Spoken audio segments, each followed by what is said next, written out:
Muito bem, vamos dar continuidade às nossas aulas de Introdução à Física Atômica e Molecular.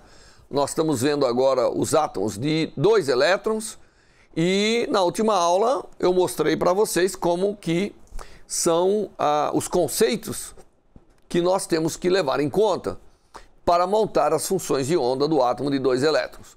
Então, o conceito de simetria da parte espacial e o conceito de simetria do estado de spin dessas duas partículas. Hoje nós vamos fazer a conta em cima daqueles conceitos. Então nós vamos continuar aqui considerando o modelo de partículas independentes, quer dizer, eu na verdade olho aquela newtoniana e considero que a função de onda é uma soma de produtos das funções de onda, como se os 2 elétrons fossem independentes aqui. Então eu tenho essa parte aqui do elétron 1, né, somado a essa parte aqui do elétron 2. Tá bom?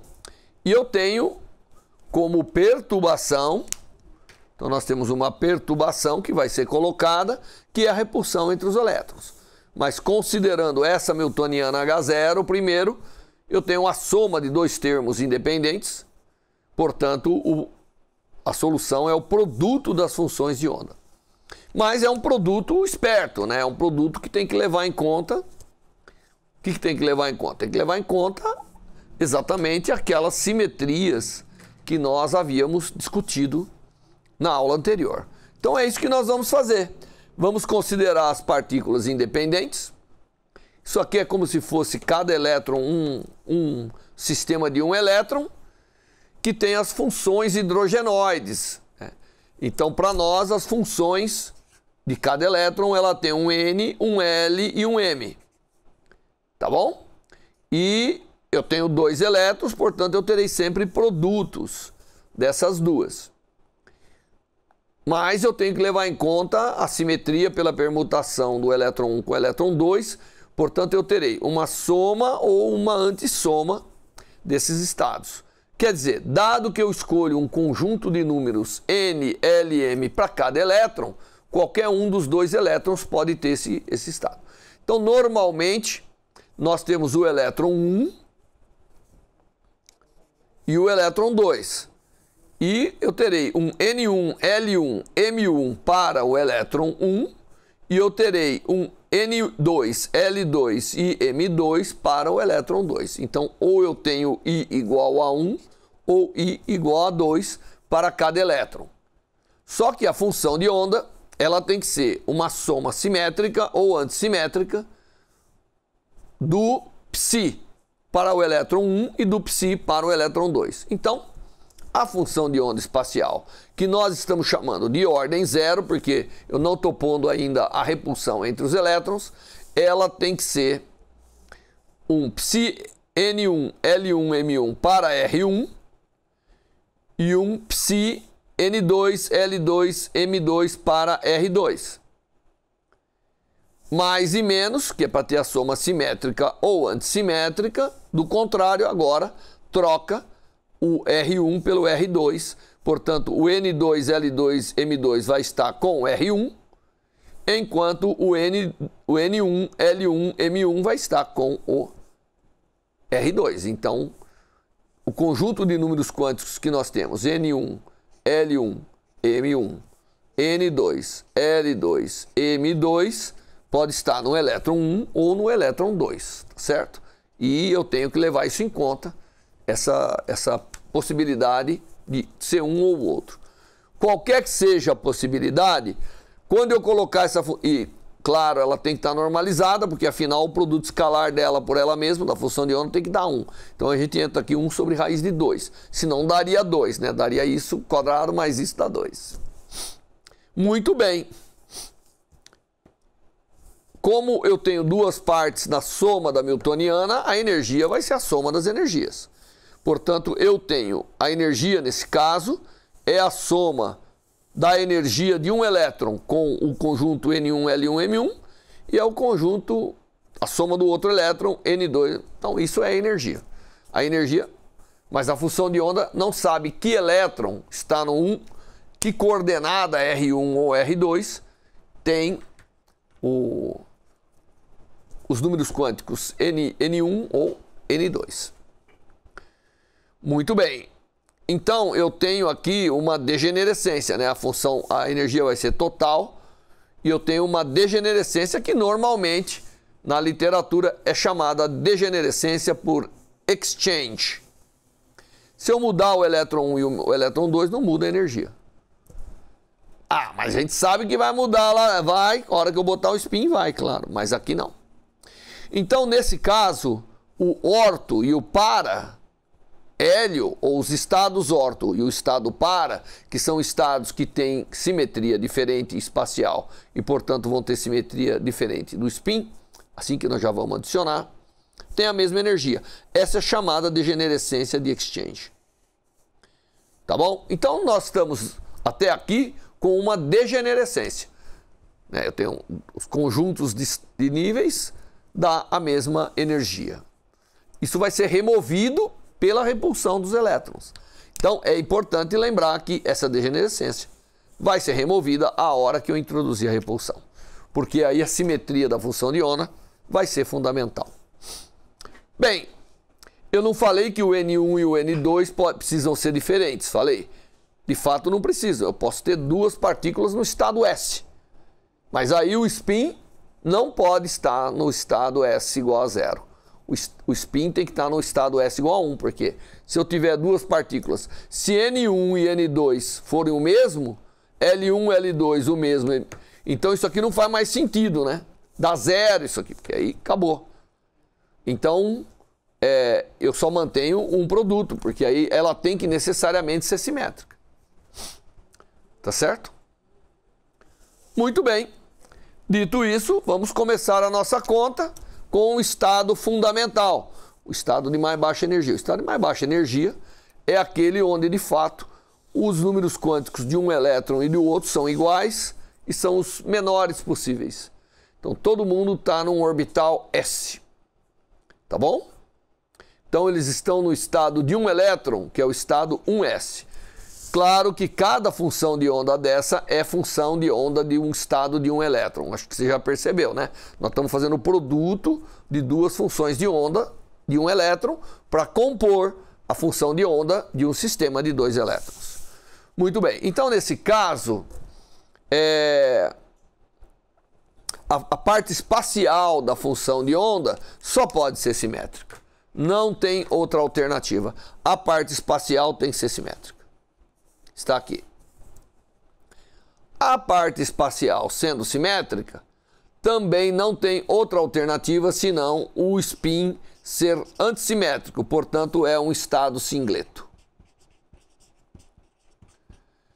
Então, quando eu tiver os dois elétrons no estado de um elétron S, necessariamente o estado de spin tem que ser singleto. Tá certo? Veja.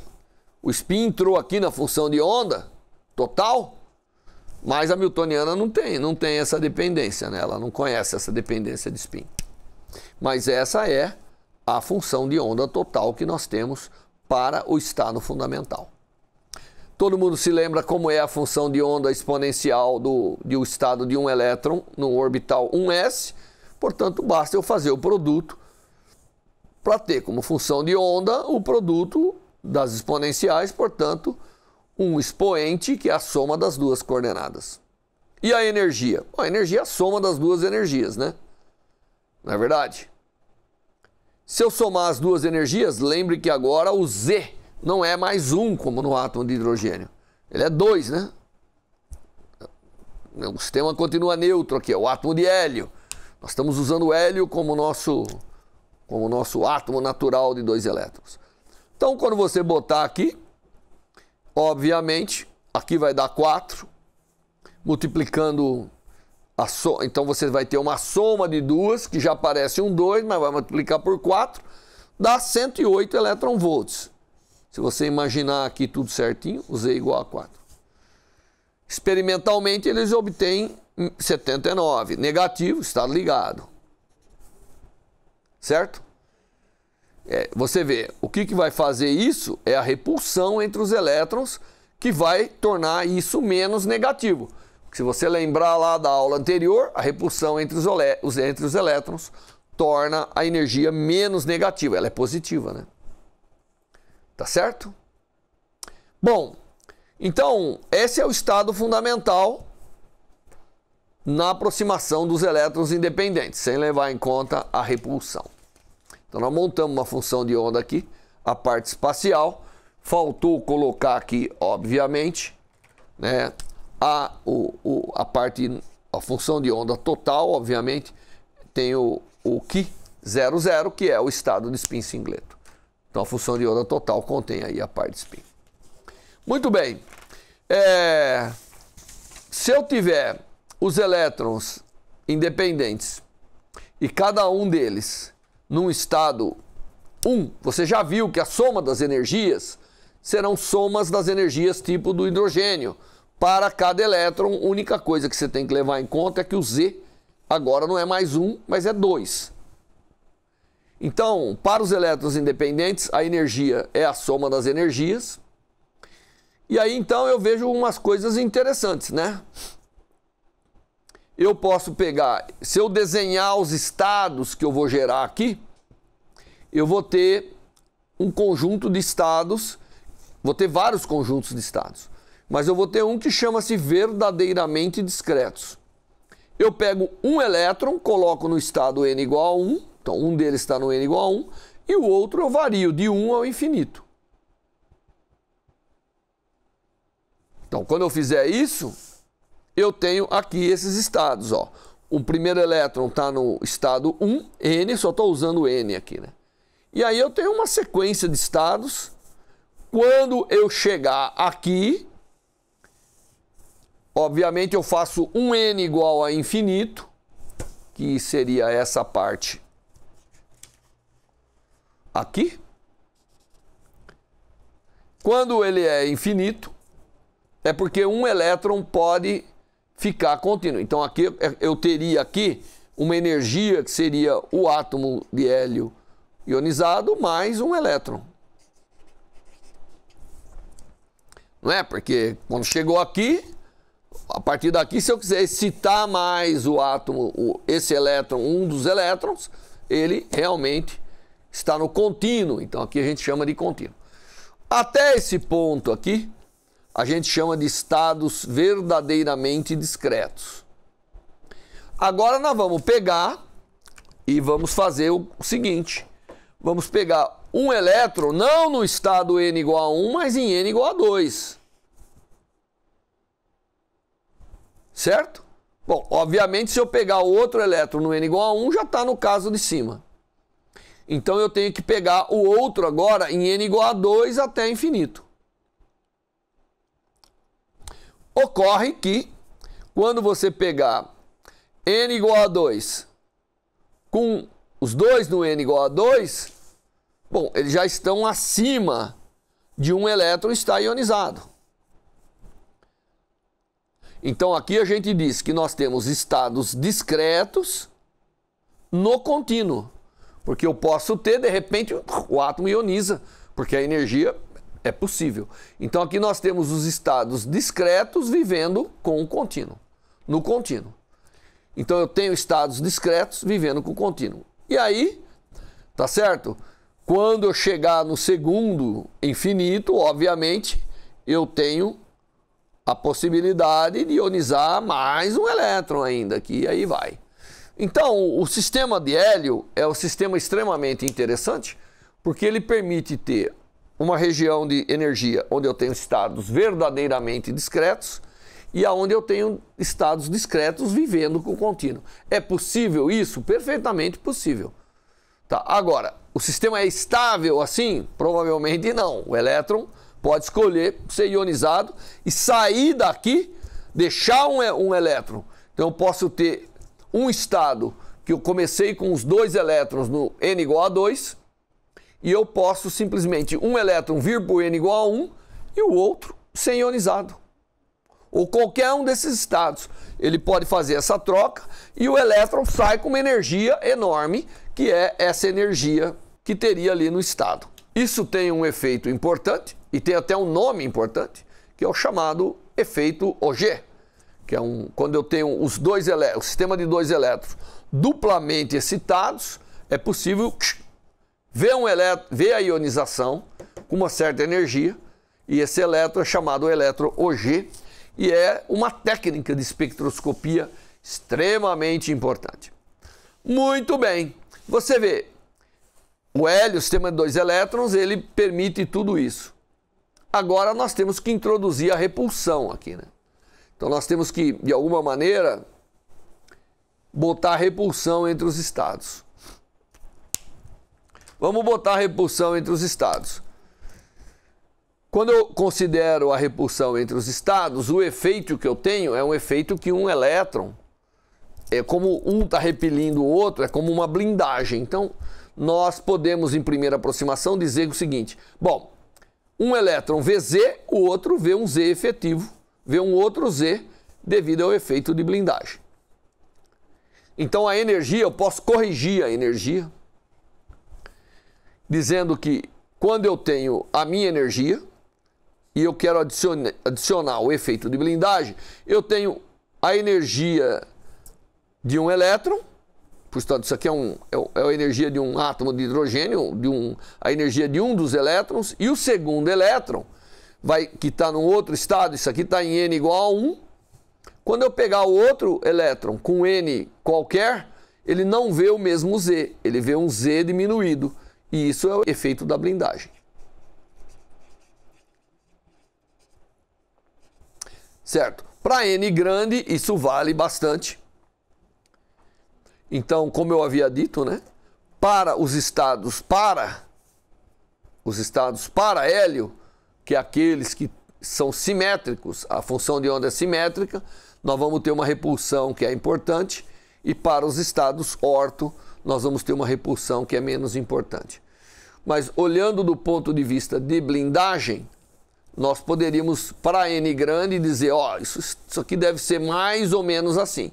E realmente, se você considerar isso, você é capaz de já chegar um pouco mais realisticamente nos valores de energia daqueles estados medidos experimentalmente. Essa é uma forma radical de levar em conta a repulsão entre os elétrons. Mas não é só isso, né? Nós temos que fazer a conta, porque afinal nós obtivemos em aproximação zero as funções de onda, como sendo aqueles produtos simétricos e antissimétricos. Agora, vamos introduzir a repulsão. Vamos calcular a repulsão entre os elétrons. Então vamos começar essa repulsão olhando o estado fundamental. Então a primeira coisa a fazer é olhar o estado fundamental. Se eu olhar o estado fundamental, eu tenho a função de onda espacial como sendo os dois estados S, e aí o spin é o singleto. Tudo bem? E a energia de ponto zero é a soma das duas energias. Né? Lembra que tem um meio aqui, não vamos esquecer que o Z é 2. E aí eu vou calcular, como a gente aprendeu lá no início, por teoria de perturbação, a correção da energia e, portanto, o termo de repulsão é o termo E² sobre R1 menos R2, e eu tenho que calcular isso. Você vê que o estado S, isso aqui é como se eu tiver uma distribuição de carga N interagindo com ela mesma devido à repulsão dos elétrons. É isso que eu vou calcular. Tá certo? E, obviamente, o estado S, como eu estou calculando por estado fundamental a repulsão, esse aqui já é um estado que tem um spin singleto, portanto, ele é um estado da parte simétrica da função de onda. Isso aqui é grande, né? Isso aqui é grande.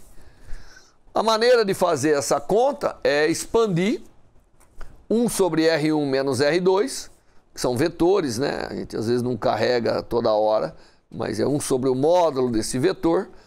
Isso tem uma expansão muito conhecida na literatura, no eletromagnetismo e aqui na mecânica quântica. Então nós podemos expandir em polinômios Legendre. Então nós podemos expandir em polinômios, tá certo? Onde o cosseno de θ é o ângulo entre R1 e R2. Isso é uma expansão conhecidíssima, né?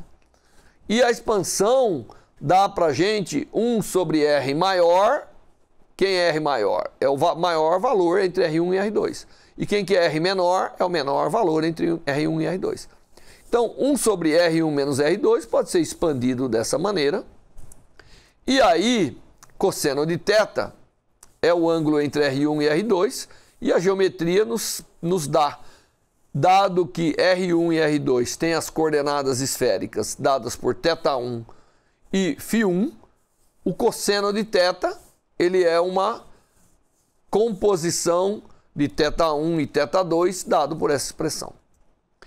Aí você usa o teorema da adição, que chama, que é o teorema, não vou demonstrar aqui, né? Nosso curso tem aulas curtas, mas esse polinômio de cosseno pode ser escrito em termos de soma de harmônicos esféricos, que vai de menos L a mais L.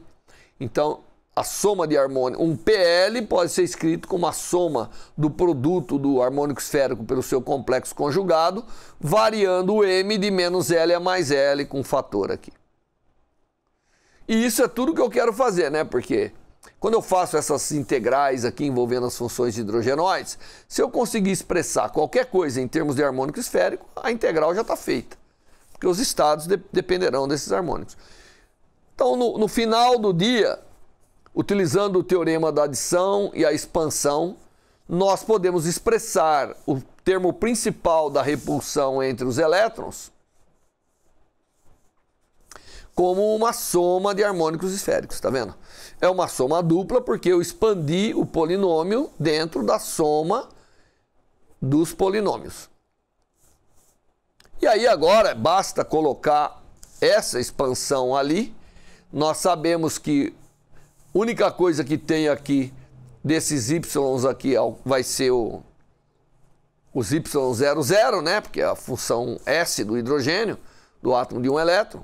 E aí fazemos a conta. Essa é uma conta não é muito complicada de ser feita. Tem, inclusive, abundantemente aí na literatura, para obter que a correção de primeira ordem devido à repulsão eletrônica nos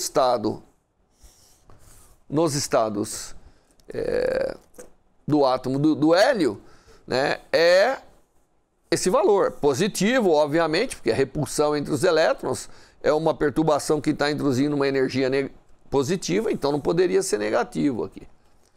E a energia do estado é igual à energia de ordem zero, que, se você lembrar, é a soma dos dois elétrons no estado S, mais a correção. Isso é negativo, que daria z quadrado, e quadrado sobre a zero. Agora eu somo um termo 5/8 de z, e, portanto, eu posso botar o z e quadrado a zero em evidência para escrever para vocês qual é a energia devido do estado fundamental desse átomo de hélio, de 2 elétrons, né? Átomo de 2 elétrons, devido à repulsão dos elétrons. E a gente escreve que é 5/8 menos Z. Claro que Z, aqui no caso do átomo de hélio, é 2, portanto isso tudo será negativo sem problema. E aí a gente vai e calcula essa energia e obtém menos 74,8 eletronvolts, lembrando que experimentalmente é menos 79. Então tem coisas além aí que tem que ser corrigidas para poder fazer. Obviamente o que tem que ser corrigido aí é que nós calculamos a repulsão, mas está faltando alguma coisa aí, né? Nessa repulsão, ela não pode ser feita dessa maneira.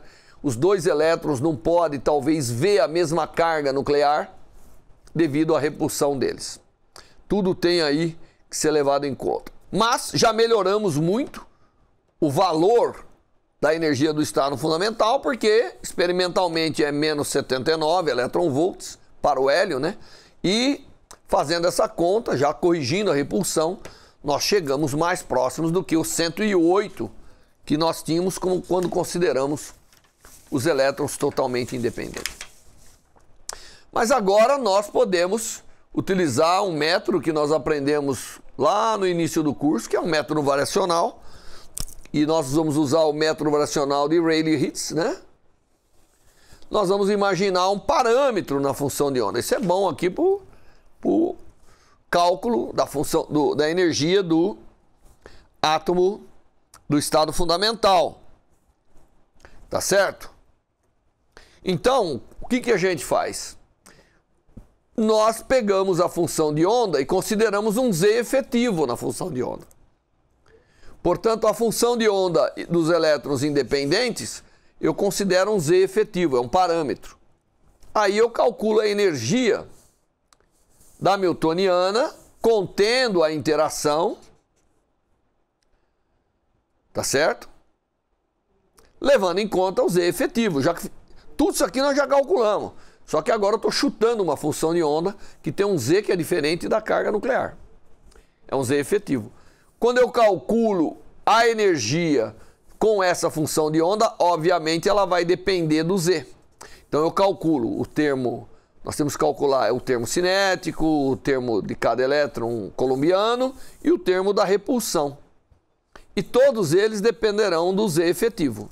Quando eu somo todo mundo para calcular essa energia, que é uma energia que depende de uma função, que é a função que eu chutei, eu obtenho uma expressão aqui, que depende de Z, várias ordens de Z. E como nós aprendemos com o método variacional, esse é um parâmetro, portanto, a energia do sistema deve ser mais verdadeira quando isso aqui for mínimo. Então eu minimizo esse funcional com relação ao Z efetivo e obtenho qual é o Z, esse Z efetivo que minimiza o funcional de energia, portanto o método variacional paramétrico. Muito bem, quando eu faço isso, eu obtenho que a energia é Z menos 5/16, que é o Z efetivo ao quadrado, E quadrado sobre zero. Então essa é uma blindagem efetiva importante, o Z que eu calculei como um parâmetro, ele corrige melhor e com isso eu chego mais próximo ainda dos 79 eletronvolts, menos 79 eletronvolts, que é o resultado experimental. Então isso a gente usa o método variacional para calcular a energia do estado fundamental, introduzindo um parâmetro que é a carga efetiva dos elétrons. Mas e os estados excitados? Bom, os estados excitados eu tenho que usar de novo aqui a teoria de perturbação, tá certo? A função de onda dos estados excitados, elas serão eu vou manter um elétron no estado fundamental, 0, 0, e o outro elétron pode estar em qualquer estado excitado, NLM. Então a minha função de onda é um produto, ou um produto simetrizado ou antissimetrizado, do estado fundamental de um elétron por um elétron no estado excitado. Eu já havia escrito essa função de onda. Então nós vamos agora, para calcular os estados excitados, a energia dos estados excitados, nós vamos usar a função de onda espacial simetrizada ou antissimetrizada. E fazer as mesmas contas. Nós teremos a energia do estado zero corrigida pela energia que eu vou calcular devido à perturbação introduzida pela repulsão entre os elétrons, só que agora utilizando função espacial simetrizada e antissimetrizada, obviamente, quando nós calcularmos a correção de primeira ordem devido à repulsão, nós teremos dois termos. Um termo que vem desse overlapado com o psi-NLM, que é o chamado termo integral de Coulomb, porque basicamente você vai calcular a repulsão entre os elétrons, vendo o quanto que é praticamente a repulsão do estado fundamental com aquele estado NLM lá. Então isso aqui representa a densidade de carga, né, que é o psi ao quadrado. Então é isso que nós estamos calculando aí. E tem um outro termo que aparece, porque afinal isso aqui, quando você fizer esse produto, vão aparecer duas integrais, né? Uma soma, vai aparecer uma soma de integrais. Então aparece esse termo FNL e o KNL. O KNL vai ser uma integral do tipo E quadrado, um no estado fundamental e o outro no estado excitado, mas com exchange, não é eles ao quadrado. E isso chama-se integral de exchange. E a correção introduzida em primeira ordem devido à repulsão é, obviamente, para os estados dependendo ser mais ou menos, essa integral vai somar ou subtrair esse termo vai somar ou subtrair nessa integral. Então veja, essa integral aqui, esse termo aqui, ele acaba sendo a soma dessa integral com essa integral, com um sinal mais e menos que advém aí. Portanto, a energia acaba sendo a soma do termo de Coulomb, que é praticamente a repulsão entre o estado NLM, a densidade de carga do estado NLM, com o estado fundamental, porque nós já botamos um elétron no estado fundamental, estamos analisando aqueles estados que são verdadeiramente discretos, que é um elétron no estado N igual a 1 e o outro você está pondo onde quiser. Bem, a perturbação não depende de M, então não depende daquela projeção do momento angular, devido ao fato de que a repulsão ela é esfericamente simétrica. O resultado disso é que a energia do estado ela é a energia do ponto zero, que é um elétron em N igual a 1 e um elétron num N qualquer, mais a correção devido à repulsão entre os elétrons. Então aqui entra esse termo, que é a repulsão entre os elétrons. O termo de repulsão entre os elétrons está aqui. Certo? E nós teremos mais ou menos dependendo da simetria. Os estados orto será menos, tá certo?